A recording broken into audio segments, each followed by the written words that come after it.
pessoal, aqui quem fala com vocês é o Guilherme Carvalhal e no vídeo de hoje nós vamos encerrar a nossa série falando sobre o pensamento do filósofo francês Michel Foucault. Então, deixa aí a sua clicada em curtir e se inscreva para acompanhar o nosso conteúdo, tá bom? Nos vídeos anteriores eu já falei sobre o conceito de discurso do Foucault, o conceito de poder, o conceito de sociedade disciplinar, poder disciplinar e biopoder.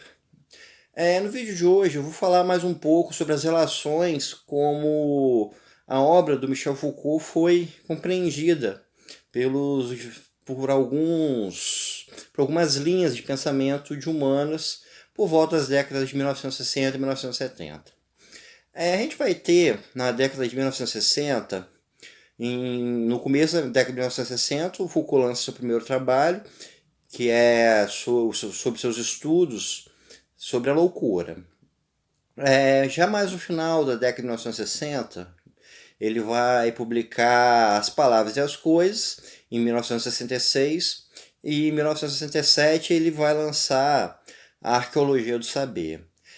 Com esses dois trabalhos especificamente, ele vai trabalhar sobre o conceito de discurso.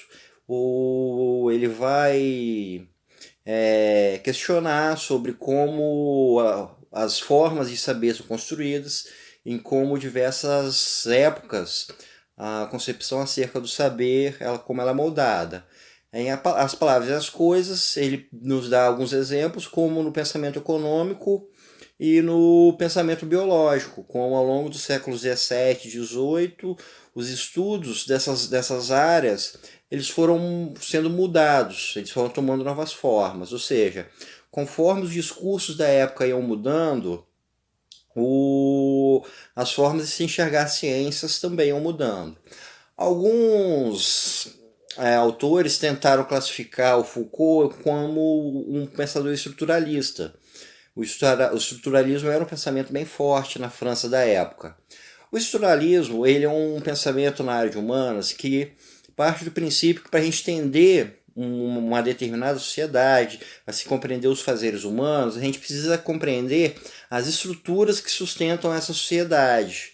Um pensador clássico dessa área, Fernando de Saussure, ele era um linguista e ele pensava que a estrutura de uma sociedade é a língua. Então, compreender as relações dos idiomas seria a base, seria a estrutura principal de uma formação da sociedade. Um outro pensador também é o Claude Lévi-Strauss, também é um pensador francês, um antropólogo, e o Lévi-Strauss ele pesquisou muito as chamadas sociedades ágrafas, sociedades sem escrita, ou seja, sociedades que não criam história escrita, apenas relatos orais que vão sustentá-las, ou seja, ele estava analisando sociedades onde não há nenhuma forma de conhecimento formalizado, escrito, tabulado, que possa ser passado pela frente. Ou seja, seria uma sociedade em estado puro, ou seja, onde você poderia de fato ver as estruturas sendo formadas, sendo geradas, sem que você tivesse nenhum título de propriedade, nenhum título familiar, nenhum tipo de formação de conhecimento que gere estruturas sociais rígidas. O Foucault ele não se enxergou enquanto um estruturalista, porém ele assumiu que havia sim relações da sua forma de pensar com o que esses autores estruturalistas concebiam. Um comentário que foi feito, uma crítica ao pensamento do Foucault, foi de que ele daria muita margem para o relativismo. Como Foucault ele pensa que cada época tem um discurso diferente, daria brecha para uma formação de subjetividade.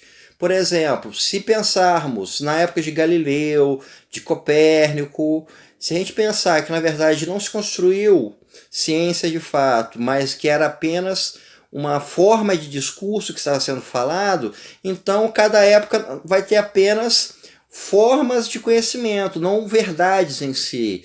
Então o ser humano nunca teria conhecimento real de nada, porque tudo não passaria de relativismo. Você tem um determinado discurso, um discurso que existe dentro de uma sociedade, e esse discurso definiria o que é verdade e o que não é verdade conforme a época e conforme as relações formadas. Não haveria uma verdade de fato, uma verdade em si. Então, essa foi uma crítica que o pensamento do Foucault sofreu. Na década de 1970, o Foucault lançou outros trabalhos, como Vigiar e Punir, como a Microfísica do Poder e a sua História da Sexualidade. Como nesses livros ele trabalha muito a ideia de poder, já não tanto a questão do discurso, mas já são trabalhos da chamada genealogia do poder, ou seja, as relações de poder existentes que são decorrentes do discurso, muitos pensadores da ala marxista acabaram enxergando no Foucault um pensador do seu viés ideológico, desse tipo de pensamento. O Foucault ele também rejeitou o título de marxista, porque o Foucault ele considerava que o marxismo, a ideia de revolução marxista, de criação de uma sociedade comunista, nada mais era do que uma mudança de discurso. Você mudaria um discurso de uma sociedade capitalista para um novo discurso, o discurso de uma sociedade sem classe, de uma sociedade comunitária, de uma sociedade onde não há propriedades, nem nada disso. E, ou seja, com esse novo discurso você criaria novas relações de poder. Então, o Foucault ele não se coloca enquanto marxista porque ele não vê na sua forma de pensar um reflexo do marxismo. Ele vê o marxismo como apenas uma mudança de discurso. Então, pessoal, esses foram os últimos comentários acerca do pensamento do Foucault. É um pensador extremamente complexo, é um pensador, como já foi falado nesse vídeo e em outros, que dá muitas brechas de pensamento, muitas brechas de questionamento, gera muitas críticas, aceitação, e isso tudo nos leva, obviamente, à conclusão de que é um autor que é extremamente importante a gente conhecer o seu pensamento. Então, pessoal, espero que vocês tenham gostado e até o nosso próximo encontro.